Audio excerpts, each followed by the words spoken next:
مشاهدينا الكرام، مشاهدينا كنشوفوا معنا لحظه الايقاف ديال هذا الشخص الخطير اللي كان جوج ديال الشابات في المنطقه ديال البرنوسي حي مبارك بعد التدخل الامني الايجابي.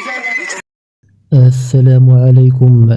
عاشت منطقة البرنوسي بمدينة الدار البيضاء حالة من الاستنفار الأمني بعدما تدخلت مصالح الشرطة لإنهاء واقعة احتجاز فتاتين داخل منزل إثر توصلها بإشعار يفيد بمنعهما من مغادرة المكان من طرف شخص وصف بأنه كان في حالة غير طبيعية. وبحسب المعطيات انتقلت عناصر الأمن إلى موقع الحادث فور إشعارها بالواقعة، غير أن المشتبه فيه واجه عملية التدخل بمقاومة عنيفة، حيث عمد إلى رشق رجال الشرطة بالحجارة، كما حاول إشعال قنينة غاز كبيرة، الأمر الذي فرض تشديد الإجراءات الاحترازية حفاظا على سلامة السكان والعناصر الأمنية. ووسط هذا التدخل تمكنت إحدى الفتيات من مغادرة المنزل، فيما نجحت المصالح الأمنية في تحرير الفتاة الثانية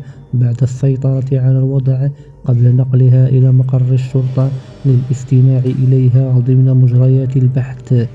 وانتهت العملية بتوقيف المشتبه فيه، حيث تم إخضاعه للإجراءات القانونية المعمول بها، فيما باشرت المصالح المختصة تحقيقا تحت إشراف النيابة العامة للكشف عن جميع ظروف وملابسات هذه القضية. أما عن كيفية الاحتجاز فإن المشتبه فيه استدرج سيدتين إلى منزله بمدينة الدار البيضاء قبل أن يعمد إلى احتجازهما داخله، وتمكنت إحدى السيدتين من الفرار عبر سطح المنزل، فيما تشير المعطيات الأولية إلى تعرض الضحية الثانية لاعتداء جنسي باستعمال العنف.